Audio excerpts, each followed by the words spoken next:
My name is Hamad Husainy. I'm a practicing emergency medicine physician and co-founder and chief medical officer of Sycamore Independent Physicians.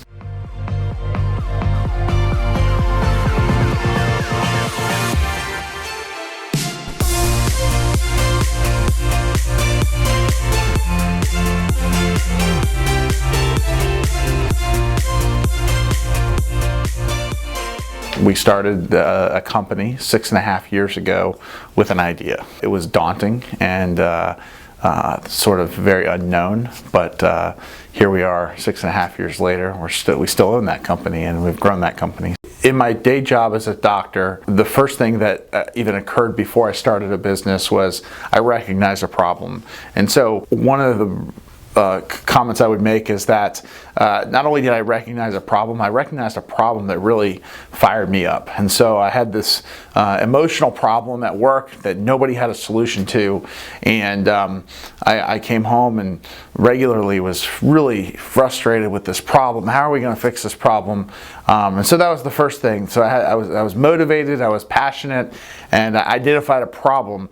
And the second part was that I had a wonderful spouse who was not only willing and interested to join in this venture with me, but motivated me by saying either do something about it or stop complaining. And so there an idea was born. We started with a website. We started with leading on friends and individuals that we knew inside of the industry. We educated ourselves. We learned what we thought we knew. We learned what we didn't know.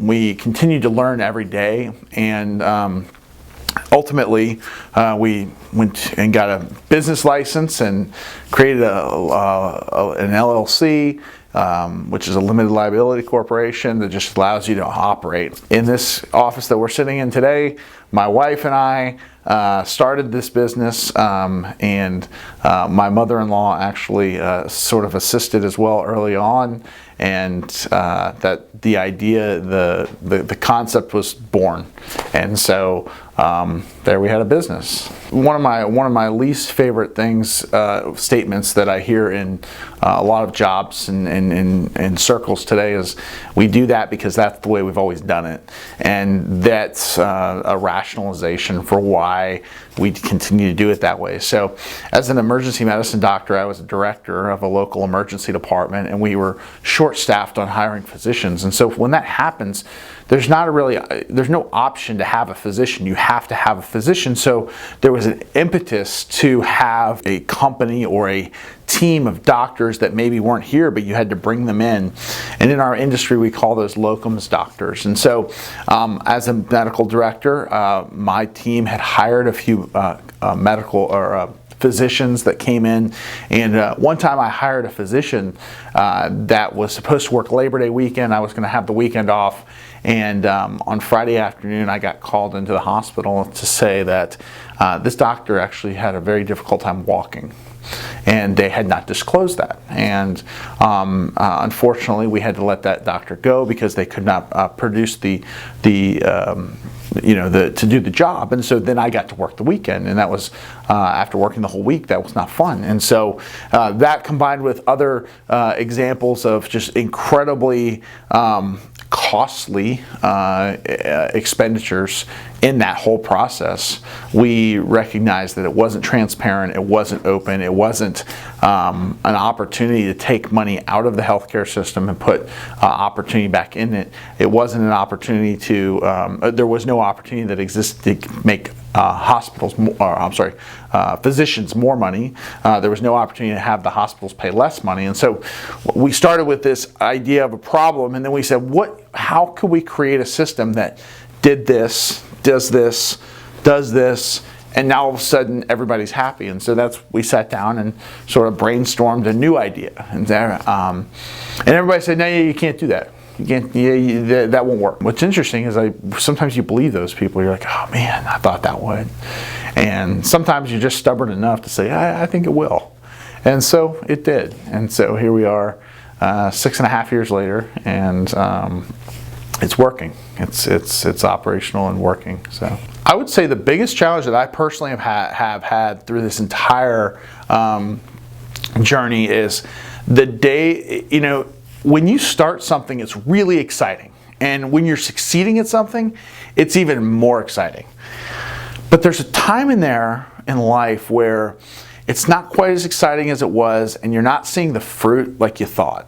And in that moment,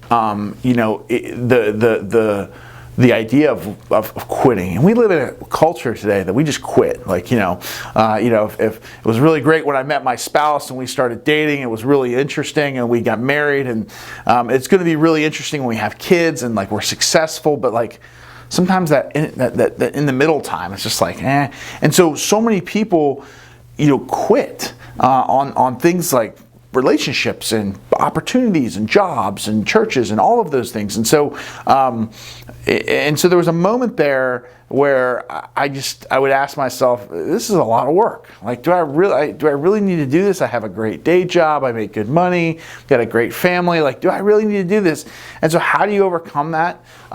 You have to be open. You have to bring people alongside you that will speak truth into your life, speak also just an opportunity of motivation. And just when you're having that down day and you said, hey, maybe I just need to shut the doors. Like, I wouldn't be out that much money, or, life would be a lot easier, because there was a period of time where, it was 2 full-time jobs. I mean, it wasn't a part-time job and a hobby. It wasn't a full-time job and a hobby. It was 2 full-time jobs for probably the better part of 3 years. And so, as we all know, during those periods of time, less fruit from the second job. There wasn't nice, great returns coming in. So I would say that the biggest hurdle that I faced during this transition was the days where I just said, maybe we'll give up, maybe we'll stop.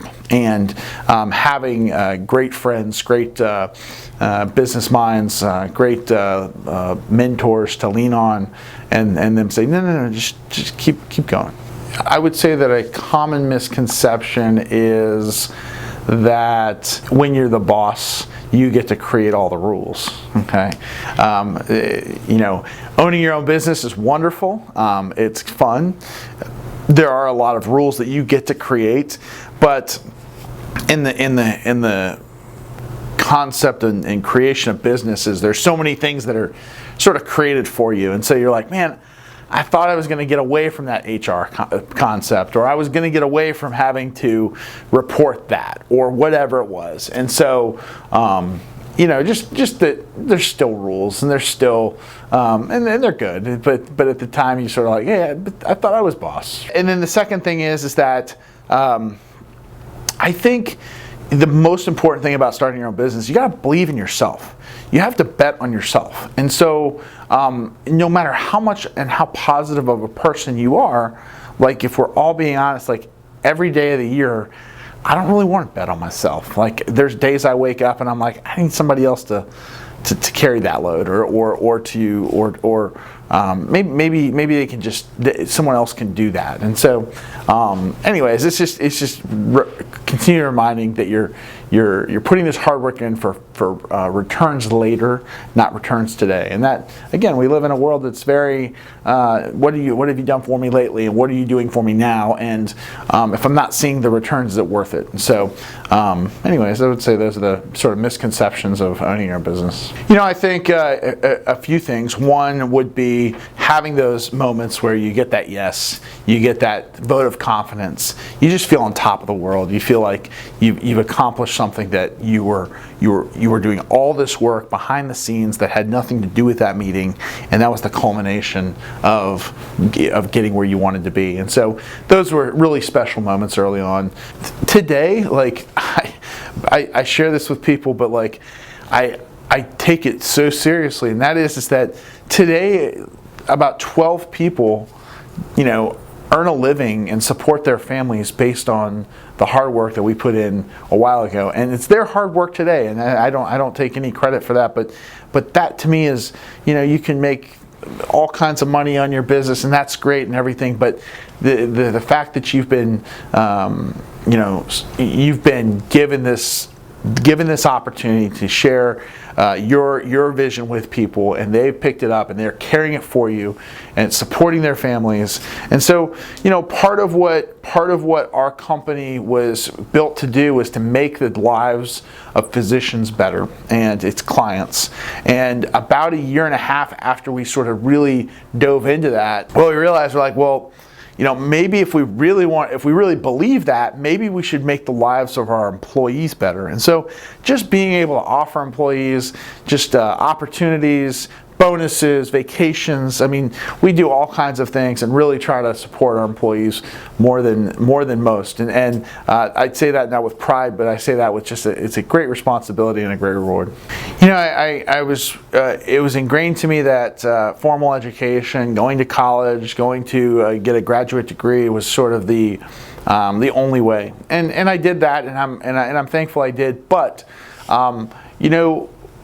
we live in a free market economy, right? And we don't just live in a free market economy that says, well, when you arrive, then you can get the blessings and the opportunities of a free market. We have the opportunity at this really at any age. Nobody says that you're 15, you can't start a business. No one says that you have an idea at 15, well, it's not as valuable as the idea at 30. And so it's really, I would encourage all people, but especially the youth of today, to look at that as an opportunity and say, hey, there are no fences around me, and if that means you want to be an Uber driver while you're in college and take that money and invest that money, or start a business or start a concept, there's the second part of this is that there's a lot of fear in the world today, and I can't tell you how many times people said, well, you realize that 98% of startups fail. And it's like, I also think that 3%, it was more like 97, but 3% of startups wildly succeed. And man, how many things do we do in our life that we're going to take the odds of 3%, right? And so, it turns out that what happens if you fail? Well, you start back over, right? Be prudent, be smart. Don't overstep what you can afford to invest in, whether that be an idea, whether that be something with some friends or business partners. But go. The journey is so much fun, and at the end of the day, you will, if you have the motivation to start your own company and you fail, you will pick yourself up by the bootstraps. You will go back to work. You will go and start over again.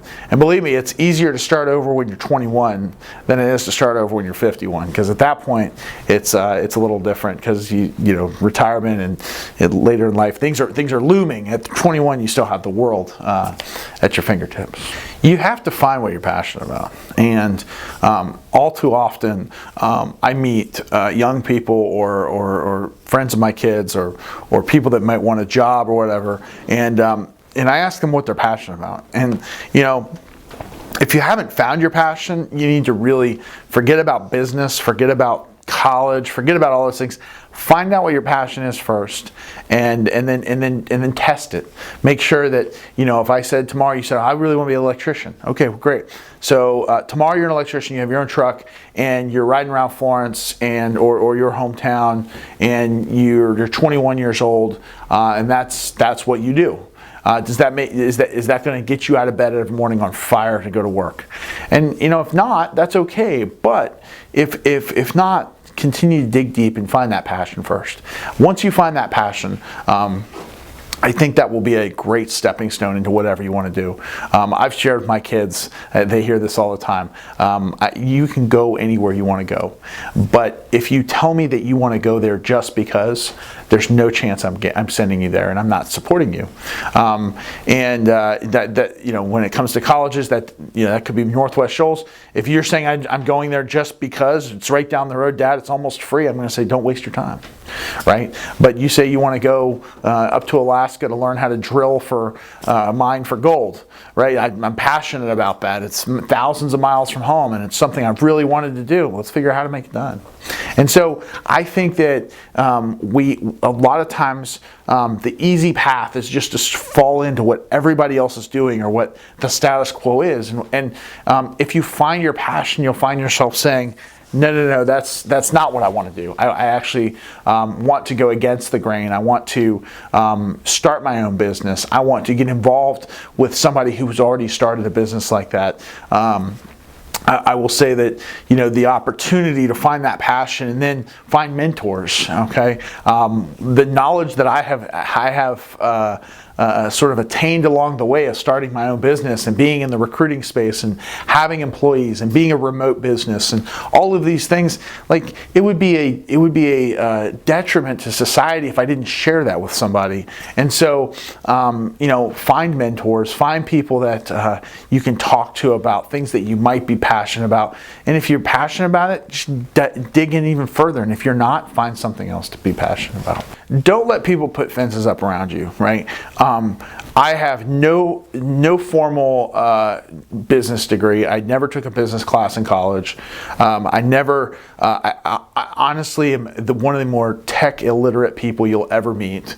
And I started a online marketplace for physicians out of the blue, right? And so I leaned on people that I trusted. I read what I needed to read. I was informed by people that wanted to inform me of how in the process. And then again, with that, don't let people put fences up around who you are, where you're at. You know, when we were doing our initial research for this company, so it's a $14 billion a year industry. You know, it's like, well, gosh, I don't know that I have the ability to even address that kind of industry. And so, but you know, you just gotta start one day at a time and just keep chipping away. You know, don't put yourself in a box. Think big, dream big. But my number one take home point is find your passion. If you find your passion, you will more than often be successful, not from the world standards, but by your standards.